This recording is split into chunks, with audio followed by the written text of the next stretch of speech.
안녕하세요. 36MC 비만클리닉 김정은입니다. 네. 오늘 그 나이살에 대해서 강의 시작하겠습니다. 이 사진들 많이 보셨죠? 이 사진들 많이 보지 않으셨어요? 누구냐 하면 이분이 그 탤런트 오연수 씨인데요. 얼마 전에 어떤 드라마에서 이런 비키니를 입고 나와서 굉장히 화제가 되셨거든요.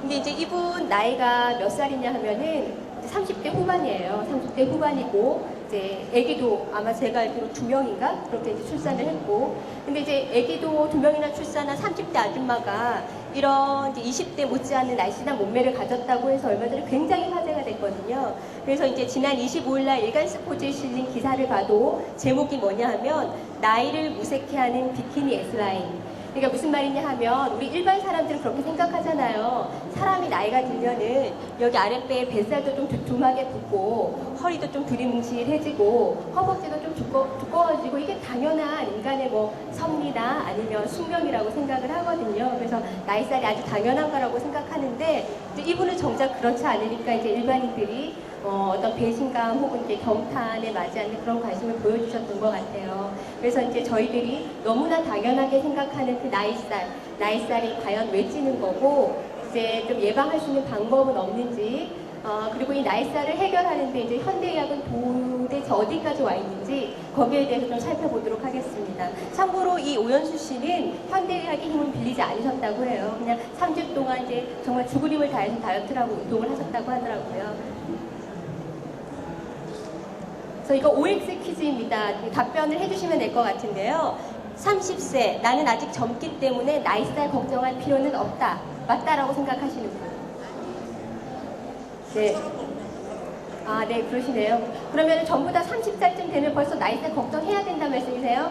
네, 그렇게 생각하시는 거세요?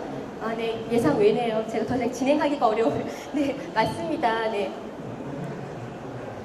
나이살을 논하는 데 있어서 30세는 절대 젊은 나이는 아니에요. 그래서 이제 몇 살부터 이제 나이살 걱정을 해야 되는 건지, 이제 거기에 대해서는 나이살의 원인하고 그 원인이 언제부터 발생하는지 살펴보면 되겠죠. 그래서 일단 나이살이 생기는 제일 첫 번째 원인은 호르몬 분비량이 줄어들기 때문이에요. 그래서 이제 크게 3가지 호르몬을 얘기를 하는데, 이 여성 호르몬하고 남성 호르몬하고 성장 호르몬이 있습니다. 이 여성 호르몬은 내장 지방 증가를 억제하는 작용이 있어요. 그러다 보니까 어떻게 돼요? 여성 호르몬이 떨어지면 내장 지방이 증가하겠죠. 남성 호르몬은 내장 지방의 분해를 활성화시키는 역할을 하니까 어때요? 남성 호르몬이 떨어지면 내장 지방이 당연히 늘어나겠죠. 또 성장 호르몬도 지방 분해를 촉진하고요. 또 인슐린에 대한 반응을 유지한다 이렇게 돼 있는데, 이거 무슨 말이냐 하면 인슐린에 대한 반응이 떨어지면 우리 몸에서는 상대적으로 인슐린이라는 호르몬을 더 많이 만들게 돼요. 근데 이 인슐린이라는 호르몬이 많아지면 주로 우리 몸은 어떻게 바뀌냐 하면 에너지를 사용하기보다는 축적하려고 하거든요. 그러다 보니까 살이 찌게 되죠. 네, 그래서 이런 식으로 호르몬이 줄어들게 되면 결과적으로 체지방은 늘어날 수밖에 없다라는 거고요. 두 번째 나이살의 원인은 우리가 나이 들면은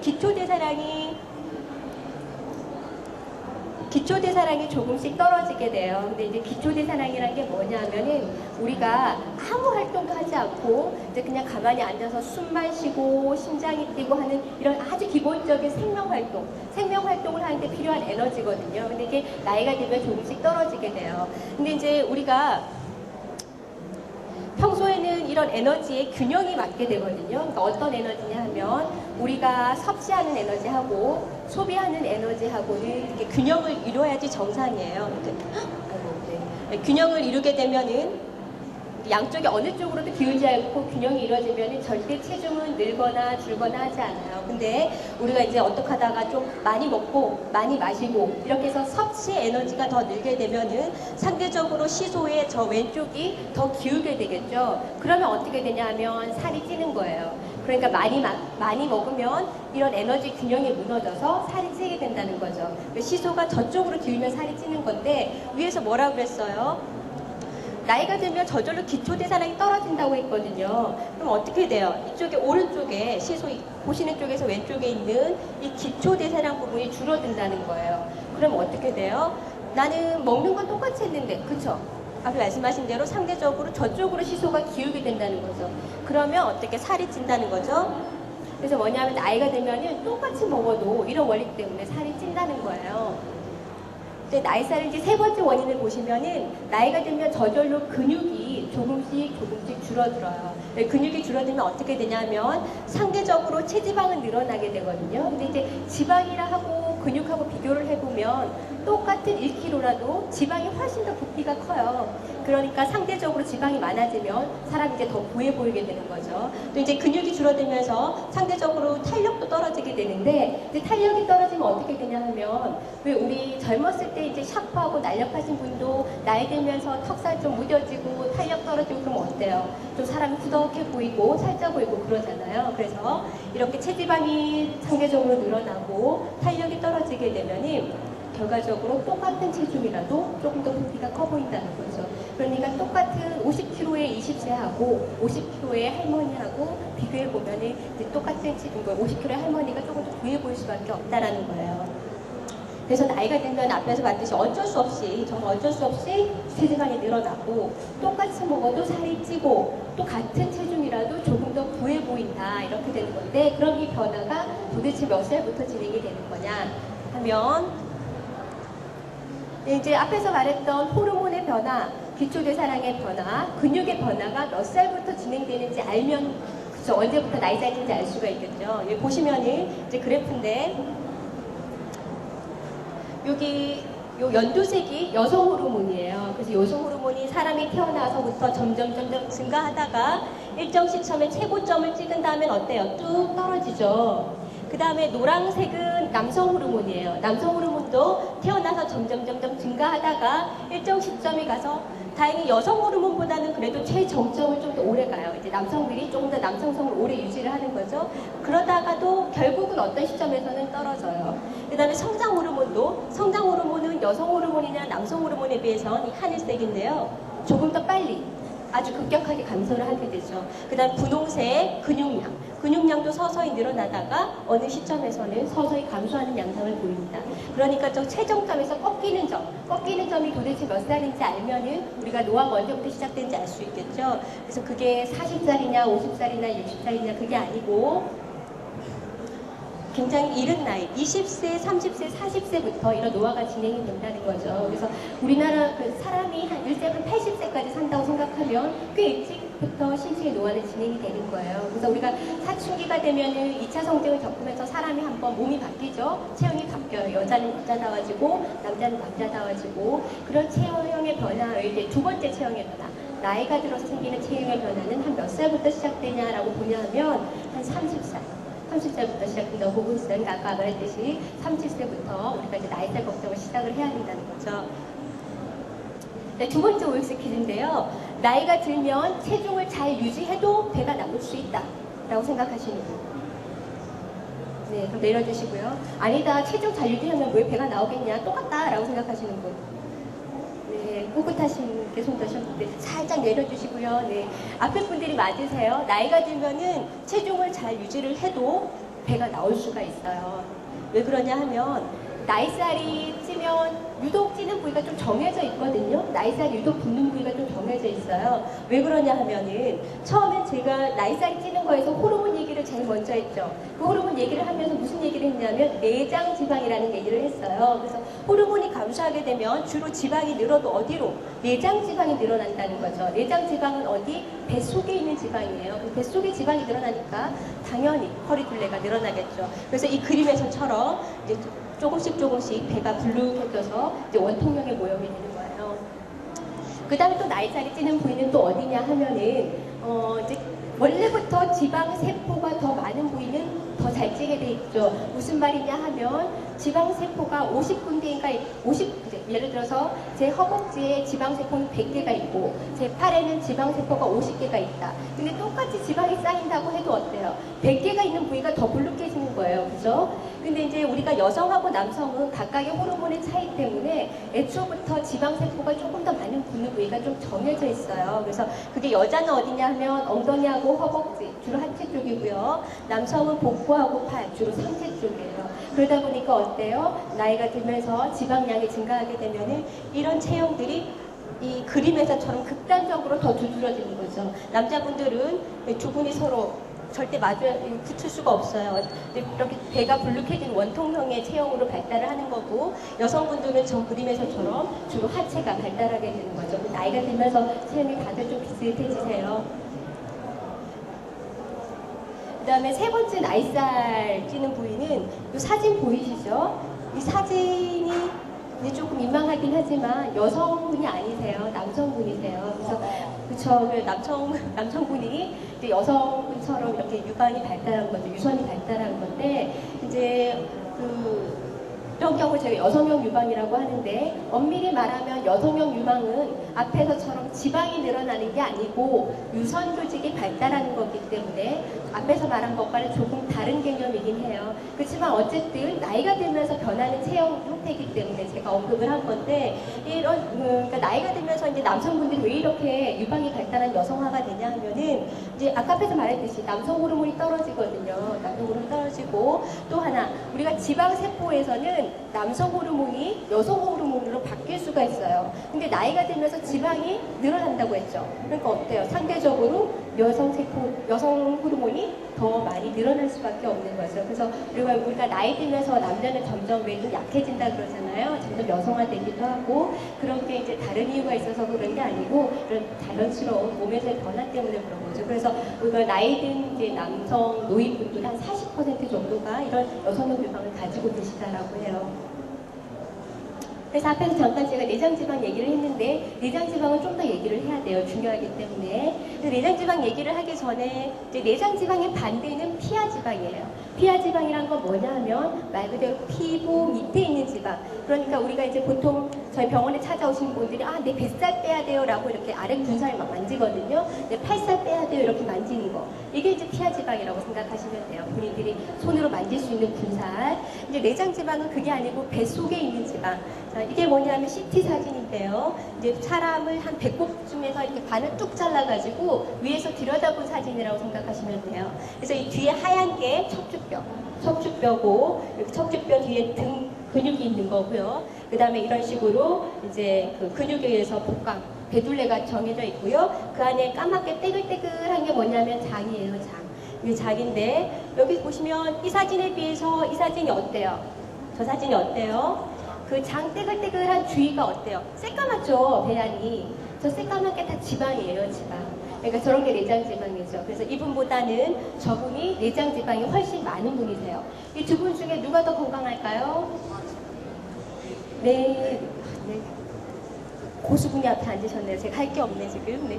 자, 그래서, 답은 더 나쁜 건 내장지방이에요, 내장지방. 왜 나쁘냐 하면, 내장지방이 늘어나게 되면, 아까 앞에서 이제 인슐린이라는 호르몬에 대한 반응이 떨어져요. 근데 이 인슐린이라는 게 하는 역할이 뭐냐면, 우리 몸의 혈당을 조절하는 역할을 하거든요. 거기에 반응을 안 하니까 어때요? 당뇨가 생기는 거죠. 또, 간 주위에도 지방이 더그덕 붙으면, 우리 간에서 지방을 분해하는 그런 작용에도 영향을 줘요. 그러다 보니까 콜레스테롤 높아지는 거 있죠? 콜레스테롤 높아져서 고지혈증이나 동맥경화증, 그러니까 혈관에 찌꺼기가 끼는 거죠. 그 다음에 이제 세 번째는 또 혈압을 조절하는데도 좀 이상이 생겨요.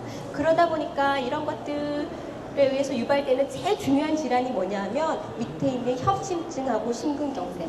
이 협심증, 심근경색 많이 들어보셨죠? 근데 저게 어떤 질환이냐 하면 우리 심장, 우리 몸 제일 중요한 게 심장이잖아요. 당장 죽고 사는 문제인데 그 심장을 먹여 살리는 혈관이 좁아지거나 막히는 병이죠. 그래서 이 병이 왜 그렇게 중요하냐 하면 이쪽 그림에 보이듯이 저 그림 보면 어때요? 젊은 사람이 가슴을 꼭 잡고 쓰러지죠. 그래서 저 질환들이 뭐냐 하면 협심증, 심근경색은 결국은 갑자기 멀쩡하던 사람이 갑자기 사망하는 그런 질환이 아주 주요한 원인이고요. 그 다음에 또 비교적 젊은 사람들, 40이 안 된 아주 젊은 사람들을 갑자기 사망하게 하는 주요 원인이에요. 우리 가끔씩 TV에 보면은 어제까지 노래 잘하고 TV에 나서 웃기고 하던 연예인이 갑자기 죽었다 이렇게 나오잖아요. 그러고 난 다음에 그 다음에 왜 죽었냐 그 원인 보면 다 협심증 아니면 심근경색 그래요. 그러다 보니까 이제 내장지방이 굉장히 중요하죠.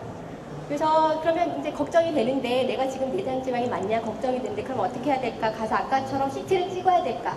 근데 CT는 좀 비싸잖아요. 그래서 집에서 간단하게 알아보실 수 있는 방법이 있는데 본인의 허리둘레를 측정해 보시면 돼요. 허리둘레. 다행스럽게도 미국이나 유럽에 이렇게 다른 나라에서 여러 명의 사람을 대상으로 해가지고 허리둘레도 다 재고 그 다음에 CT 찍어서 지방량도 다 측정해가지고 허리둘레가 얼마를 넘어가니까 이 사람들이 내장지방이 많더라 하는 커트라인을 만들어놨어요. 그러니까 우리 너무나 간단하게 허리둘레만 재가지고 내장지방이 얼마인지 알아볼 수 있다는 거죠. 그 커트라인이 얼마냐 하면 남성분들은 90cm, 여성분들은 85cm예요. 그러니까 오늘 되게 돌아가셔가지고 줄자로 허리둘레 재가지고 요거 넘어가시는 분들은 조금 긴장을 조금 더 주의를 하셔야 되겠죠.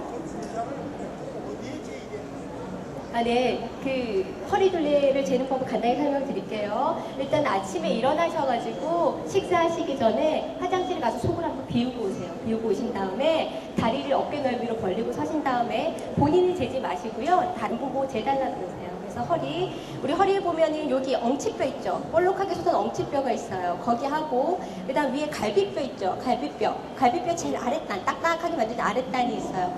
그 사이에 가장 중간점으로 해서 평행하게 쭉 둘러서 재신다고 생각하시면 돼요. 그냥 복잡하시면 그냥 이렇게 어깨 넓이로 벌리고 서셔서 그냥 배꼽 라인으로 쭉 잰다고 생각하시면 돼요. 자, 그 다음에 또 OX인데요. 그래서 이제 알겠다. 다 들었는데 날씬한 사람만 행복한 법이 있냐? 나 그냥 이대로 살겠다. 뭐 그렇게 또 얼마나 오래 살겠다고 나이차 줄이려고 난리를 쳐야 되냐? 그냥 생기대로 살면 되지. 난 나오고 싶은 대로 하겠다라고 생각하시는 분? 네, 그렇죠. 그렇게 용감하신 분은 없겠죠. 네. 자, 글쎄 이 답변은 글쎄 모두 X가 아니고 그 물음표예요. 저도 사실은 행복이라는 거는 각자 기준이 다 다른 거잖아요. 각자의 가치 판단이기 때문에 제가 어떻다 저떻다라고 말하기 참 어려워요. 근데 비만이라는 게 단순히 체형의 문제가 아니거든요. 그냥 보기가 좀 미련해 보인다, 둔해 보인다, 아니면 생활하기 불편하다 이런 문제가 아니고 비만에 의해서 생기는 질환들이 이렇게나 많아요. 이렇게 제가 다 쓰지도 않았어요. 몇 개는 빼먹었어요. 그런데도 이렇게 많단 말이죠. 당뇨도 생기고 고혈압도 생기고 아까 말한 심장질환도 생기고 통풍도 비만이면 잘 생겨요. 담성증도 그렇고 그 다음에 관절염도 비만하신 분들이 훨씬 잘 생기세요. 그래서 무릎 아파서 병원 가면 뭐라 그러세요? 의사 선생님 제일 먼저 체중 빼세요 이러잖아요. 네, 그리고 또 우리 소화, 식물 올라오고 신트림 올라오고 이런 것도 비만하신 분이 잘 생기고요. 그 다음 이제 젊은 여성에서 월경불순이나 또 불임의 원인이기도 하죠. 네, 그리고 암도 잘 생겨요. 몇 가지 암은 비만에 의해서 확실하게 유발이 이제 증명된 암들도 많거든요. 그 다음에 또 이제 비만하신 분들이 이제 그러니까 우울증도 잘 생길 수 있다라고 하고. 그래서 이제 체중을 감량하고 나면 삶의 질이 얼마나 좋아질까? 체중 감량이 삶의 질에 미치는 영향에 대해서 연구가 굉장히 많아요. 연구가 굉장히 많은데 그 중에서 제가 이제 제일 유명한 데서 한 것만 하나 뽑아왔거든요. 미국 존스 홉킨스 대학이라고 아시죠? 이제 굉장히 유명한 대학에서 한 8년 전쯤에 비만 환자를 대상으로 한 13주 동안 운동을 해가지고 체중을 빼게 했대요. 그렇게 한 다음에 체중 빼기 전에 본인들의 삶의 질에 대해서 체중을 뺀 다음에 본인들의 삶의 질에 대해서 아주 객관적으로 평가하게, 항목별로 평가하게 한 거죠. 그렇게 했더니만은 이제 신체적 장애로 인한 역할 제한이라든지 신체적 역할이나 전반적인 건강, 활력, 정신 건강 등의 이런 삶의 질이 현저하게 개선이 됐다라는 거예요. 그런데 이제 요 하나 결과가 그런 게 아니고 삶의 질에 대해서 연구한 체중과 관련을 연구한 대부분의 연구에서 체중을 줄이면 훨씬 더 삶의 질이 좋아진다라고 밝혀져 있거든요. 그러니까 무슨 말이냐면 지금도 다들 충분히 행복하시겠지만은 이제 체중을 조금 더 정상 체중으로 건강한 체중으로 잘 유지하신다면은 조금 더 행복한 삶을 사실 수 있지 않을까 하는 거죠. 자, 그리고 또 OX인데요. 자, 그 세월을 거스를 수 없다면 나이살도 어쩔 수 없다. 어쩔 수 없지 않겠냐 생각하시는 분.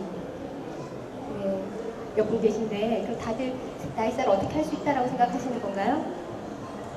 그래서 이것도 물음표예요. 이제 저희가 이제 뭐 세월이 가고 사람이 늙고 하는 이런 자연의 섭리를 두고 뭐 그것을 거스를 수 있다라고 하는 건 굉장한 오만이라고 생각을 해요. 그런 얘기를 절대 할 수 없는 거라고 생각을 하고, 이제 그렇지만은 조금 노력은 해볼 수가 있어요. 그러니까 나이살을 조금은 천천히 진행이 되는 거, 저희가 노력은 해볼 수 있다는 거죠. 그런 방법이 어떤 게 있냐면, 그래서 나이살 발생을 예방할 수 있는 생활습관 한 30세부터 준비를 해야 되죠. 이거는 그래서 몇 가지를 살펴보겠습니다. 첫 번째는 제일 중요한 게 탄수화물 섭취를 줄이셔야 돼요. 탄수화물. 탄수화물은 우리 몸에 필요한 에너지를 공급해주는 가장 중요한 영양소거든요. 가장 중요한 영양소인데 아까 뭐라 그랬어요? 나이 들면은 기초대사량이 떨어지기 때문에 저절로 소비 에너지가 줄어들게 되거든요. 그 똑같이 먹으면 안 된다 그랬죠. 당연히 적게 먹어야 되고, 또 탄수화물을 쓰고 남은 거는 어떻게 되냐면 지방으로 바뀌어서 저장이 돼요. 특히 어디? 복부 안에. 내장 지방으로 저장이 된다는 거죠. 그러니까 어떻게 탄수화물 섭취를 줄여야 되겠죠? 그 다음에 두 번째는 단백질 섭취를 늘려야 돼요. 왜냐하면 제1원칙 탄수화물 섭취를 줄이기 위해서 단백질 섭취를 늘려야 돼요. 그 다음에 단백질은 우리 몸의 근육이나 머리카락, 피부 같은 필수 조직을 구성하는 성분이기 때문에 반드시 섭취를 신경 쓰셔야 되고요. 그 다음에 탄력을 유지하는 기능도 하죠. 자, 그래서 이거는 뭐냐면 이제 피라미드죠. 삼각형 그림. 이게 무슨 그림이냐면 미국에서 자기 국민들을 건강하게 살게 하기 위해서 식습관 개선에 대한 그 교육을 위해서 만든 피라미드예요. 그래서 건강한 식사 피라미드라는 건데 여기 보시면 그러니까 제일 아래 삼각형 제일 아래에 있는 거는 그러니까 하루 섭취 음식 중에서 삼각형 제일 아래에 있는 거는 제일 많이 먹고 그 다음에 조금 적게 먹고 그 다음에 제일 꼭대기에 있는 거는 될 수 있으면 먹지 마라 하고 만든 거죠. 네, 눈에 보이기 쉽게. 제일 꼭대기에 뭐가 있냐 하면 기름, 그러니까 지방이죠. 지방이 있고 그 다음에 그 단 거, 당류, 설탕 같은 게 들어가 있어요. 근데 그건 먹지 말라고 제안을 했고 그 다음에 제일 밑에 많이 먹으라고 한 거에 뭐가 있어요? 빵, 쌀, 시리얼, 면 이런 게 있네요. 이게 다 탄수화물이잖아요. 그죠? 그 뭐 제가 앞에서 실컷 탄수화물 먹으면 안 된다라고 얘기했는데 아니 미국에 있는 의사들은 제가 아는 걸 미국에 하는 의사들이 몰라서 이런 식으로 탄수화물을 많이 먹으라고 만들어 놨을까요? 근데 이거는 그래서 한 10년 전까지는 미국에서도 이런 식으로 얘기를 했어요. 이렇게 교육을 했는데 아니 이렇게 하면은 미국 국민들이 이제 심장병도 줄어들고 건강해져야 되는데 그게 아니더라는 거죠. 이상하게 심장병은 더 많이 늘어나더라는 거죠. 그리고 또 하나 뒤늦게서야 뭘 알아냈냐 하면 복부에 지방이 많아지면 복부에 지방이 많아지면 그것 때문에 심장병이 생길 수 있다는 걸 알아낸 거예요. 그다음에 복부 지방이 늘어나게 하는 주요한 원인이 탄수화물이라는 것도 알아낸 거고. 그래서 최근에 이걸 바꿨죠, 미국에서. 그래서 2000년대 초반에는 이런 식으로 피라미드를 바꾼 거예요. 그래서 미국 국민들한테는 이런 식으로 교육을 하고 있어요. 그 내용을 보면 어때요? 아까 제일 밑에 많이 먹어라 하고 나와 있던 이 빵. 이런 탄수화물, 감자, 빵 같은 탄수화물이 제일 꼭대기로 올라갔죠. 기름하고 똑같아졌어요. 저런 거 먹지 마라라고 지금 얘기를 한다는 거죠. 근데 이제 자세히 보시면은 여기 제일 밑에 많이 먹어라에 또 빵이 있어요. 그죠? 또 빵이 있죠. 그럼 이게 뭐죠? 그리고 빵을 많이 먹지 말라는 건가요? 많이 먹으라는 건가요? 그래서 이게 뭐냐 하면은 탄수화물도 종류가 있다라는 거죠. 종류가 있어요. 다 나쁜 건 아니더라는 거죠. 그래서 이제 좋은 탄수화물하고 나쁜 탄수화물 식품이 있는데 결국 어떻게 구분을 하냐 하면 우리 몸에 들어왔을 때 지방으로 좀 덜 바뀌는 애들 그런 애들은 좋은 탄수화물이고 우리 몸에 들어왔을 때 지방으로 확 바뀌는 애들 이런 애들은 나쁜 탄수화물인 거죠. 그 나쁜 탄수화물 식품이 주로 어떤 거냐 하면 왜 얼마 전에 그런 열풍들이 불어졌잖아요. 우리 밥상에서 흰색 음식을 몰아내자. 흰쌀밥도 먹지 말고 흰빵도 먹지 말자 그런 열풍이 불었었는데 그게 여기서 나온 개념이에요. 그래서 우리 정제된 곡류 그러니까 도정쌀 같은 거 있죠. 그 다음에 하얀 밀가루 이런 것들은 나쁜 탄수화물 식품이라고 생각하면 돼요. 그러니까 이렇게 하얀 쌀밥보다는 좀 까슬까슬해도 잡곡밥이나 현미밥이 더 좋은 거고요. 그 다음에 보들보들한 하얀색 빵보다는 그 좀 입에 안 맞아도 통밀빵이나 호밀빵이 더 좋은 거죠. 그 다음에 밀가루 면이라든지 그 다음에 또 역시 설탕이 들어간 초콜릿, 사탕, 그 다음에 콜라, 그다음에 가당 주스 이런 거는 이제 나쁜 탄수화물 식품이고 메밀면이나 고구마 같은 건 좋은 탄수화물 식품일 수도 있어요. 그래서 이제 현명하게 잘 골라서 드셔야 되죠. 그 다음에 이제 또 나이살을 예방하는 습관 중에 중요한 것 한 가지가 음주를 줄이셔야 돼요. 음주를. 근데 이제 술의 문제는 뭐냐 하면 어때요? 술이랑 같이 먹는 안주들은 다 기름진 거죠. 안주를 담백한 걸 드시는 분들은 없어요. 네, 안주는 다 거의 다 기름진 거고 또 어때요? 술을 낮에 드시는 분 있나요? 네, 가끔 있죠. 가끔 있지만 대부분은 밤에 드세요. 밤에 술이랑 안주랑. 밤에 먹는 음식이 더 살이 잘 찐다는 건 알고 계시죠? 그 다음에 또 이 술 자체가 식욕을 증가시켜요. 그 다음에 배고픈 느낌을 더 키우죠. 그러니까 어때요? 술 먹고 나서 집에 들어와서 꼭 라면 드시고 주무시는 분들 있죠. 이제 그게 이제 알코올이 몸에 그런 작용을 하기 때문이에요. 그러면 어떤 분이 그러실 거예요. 나는 술 마셔도 술만 먹는다. 안주 하나도 안 먹는다. 들어와서 라면도 안 먹는다. 그러면 괜찮지 않냐 생각하실 수도 있는데 이제 알코올이라는 게 단독으로 어떤 작용을 하냐면 지방 분해를 억제해요. 지방 분해를. 그러니까 지방을 쌓이게 한다는 거죠. 그러니까 안주 하나도 안 드시고 그냥 술만 드시는 분들도 결국은 몸에 지방이 쌓이게 된다는 거예요.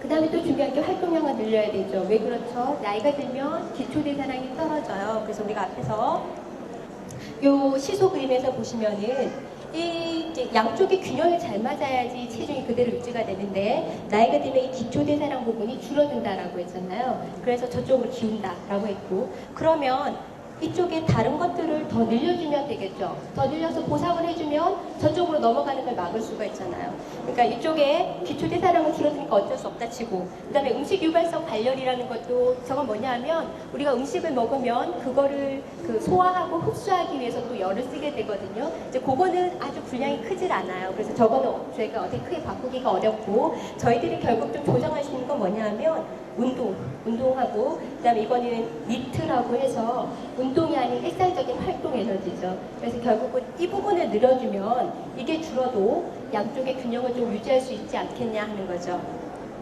그래서 줄어드는 기초대사량을 보충하기 위해서 결국 활동량을 늘려야 되는데 제일 좋은 거는 규칙적으로 꾸준한 운동을 하시는 거예요. 운동을 하시는 게 사실 제일 좋죠. 근데 저도 진료실에서 저희 이제 비만 상담하러 오시는 분들 진료를 하다 보면 도저히 운동을 못할 생활 환경을 가지신 분들이 너무너무 많으세요. 우리나라 분들 중에는. 그래서 도저히 차마 이분의 생활을 알고는 운동하는 얘기는 더 이상 못하겠다 싶은 정도의 분들이 너무 많죠. 다들 너무 바쁘시고 피곤하고 힘드니까.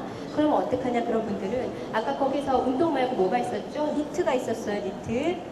네, 니트라는 게 뭐냐 하면 운동이 아닌 활동 에너지죠. 그러니까 우리가 일상적으로 하는 활동들이죠. 뭐 출근하고 회사 가서 일하고 밥 먹고 가사 일하고 그 다음에 자고 아니면 뭐 TV 보고 이런 일상 활동들 이런 일상 활동들을 할 때 조금 더 에너지를 쓸 요령이 있다라는 거예요. 어떤 식으로 하냐면 예를 들어서 지하철에 가실 때 우리 빈자리 있으면 꼭 앉잖아요. 그죠? 기다렸다가 앉는데 그래서 앉아가는 게 아니고 서서 가게 되면은 앉아서 갈 때보다 에너지를 한 2배를 더 쓸 수가 있어요.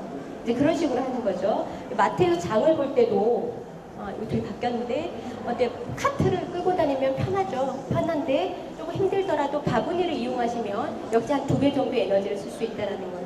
그래서 TV 볼 때도 TV 볼 때 어떻게 해요? 주로 소파에 막 몸을 거의 다 묻죠. 아니면 누워서 보거나. 근데 그렇게 하시는 것보다 좀 딱딱한 의자 아니면 소파 끝에 이제 꼿꼿이 허리 세우고 앉아서 약간 긴장감을 가지고 보시면은 에너지 소비를 더 할 수가 있고요. 그 다음에 애기들하고 놀아줄 때도 가만히 앉아서 하는 컴퓨터 게임보다는 뭐 씨름이라든지 공놀이라든지 몸으로 하시는 활동을 하시는 게 좋고 전화 통화할 때도 가만히 앉아서 하시는 것보다는 전화 통화하면서 그냥 왔다 갔다 서성이면서 하시는 거죠. 그 다음에 서류를 볼 때도 책상에 가만히 앉아서 보는 게 아니라 제자리에 서서 이렇게 보는 거.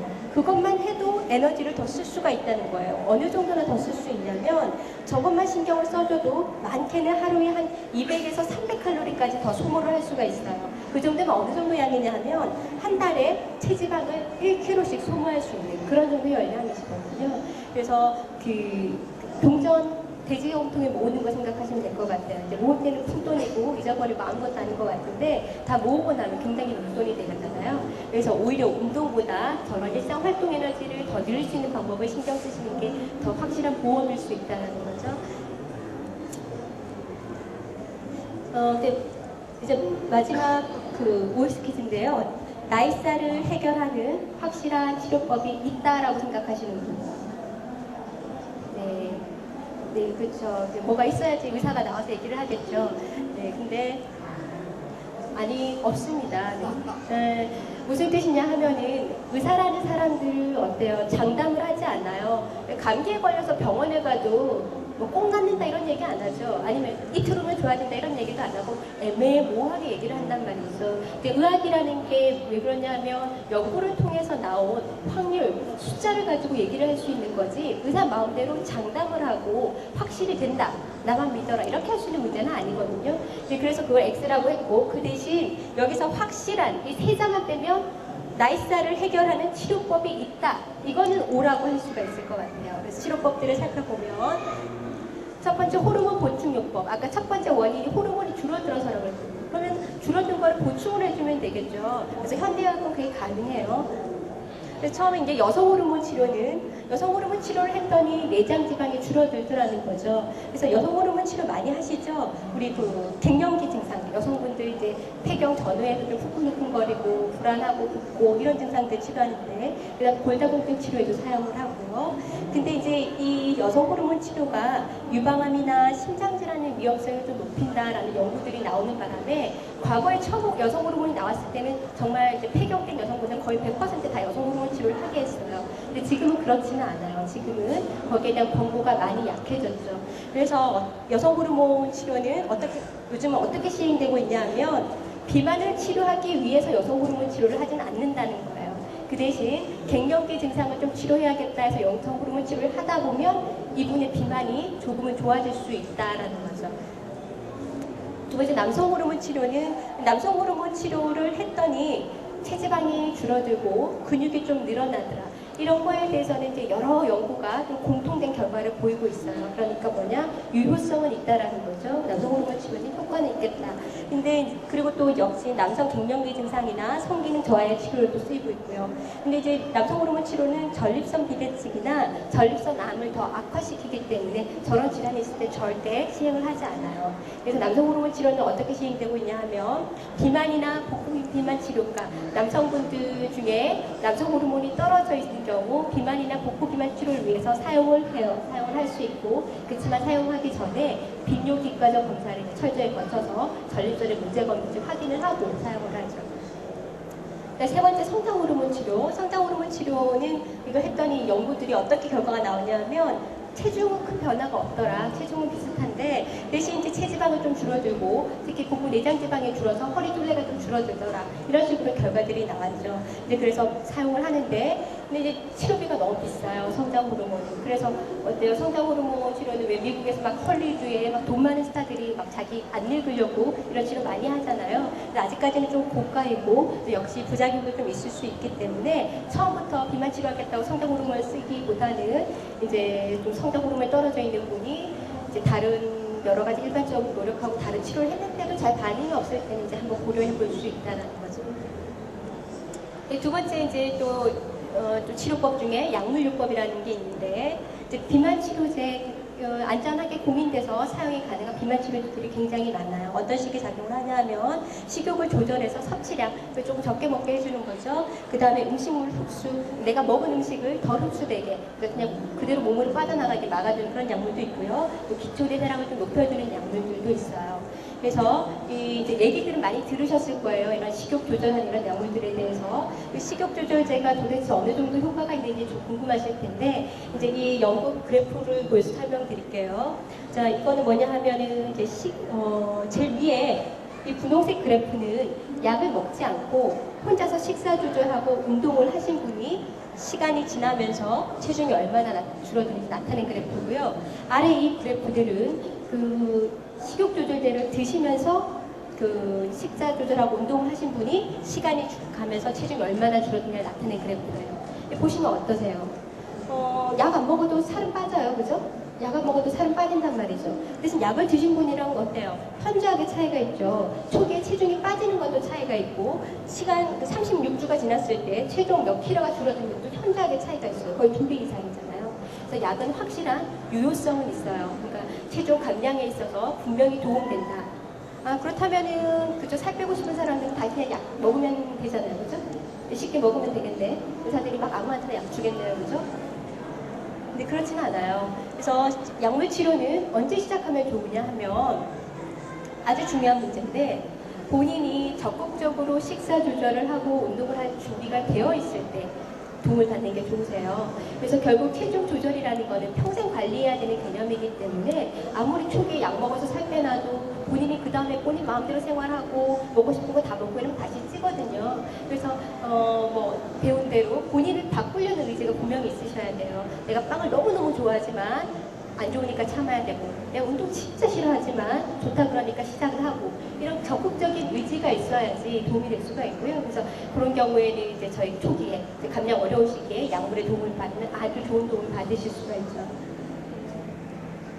그다음에 이 외에도 이제 시술들이 있어요. 비만 클리닉에서 많이 시행되는 시술들, 지방을 줄여주는 시술들이 있는데, 크게 이제 두 종류로 나눌 수가 있어요. 지방세포 수를 줄이는 시술이 있고 지방세포의 크기를 줄이는 시술이 있는데, 지방세포 수를 줄인다는 거는 이제 우리 흔히 알고 있는 지방흡입 수술, 그 다음에 흡입 수술보다는 좀 간단한 레이저 지방 용해술, 이런 것들이 있어요. 그러니까 무슨 말이냐면 내 배에 지방세포가 100개인데 수술을 해가지고 그 지방세포를 20개로 만들어버렸어요. 그럼 어때요? 20개만 앞으로 나는 살면서 평생 20개만 컨트롤하면 되죠. 100개 컨트롤하는 것보다 얼마나 쉬워요. 그리고 근본적으로 지방을 어떻게 보면 근치적인 시술이라고 할 수가 있죠. 근데 아무래도 수술이다 보니까 조금 걱정은 되고 또 시술 비용도 너무 비싸고, 그래서 막 아무나 막 하지는 않아요. 그죠? 그래서 그 외에 이제 오히려 일반 분들이 좀 더 많이 하시는 방법은 아래 지방세포의 크기를 줄이는 방법. 그래서 여기 뭐 지방분해 주사, 메조테라피, 카복시테라피, 고주파 테라피, HPA, 체중포파 이런 것들은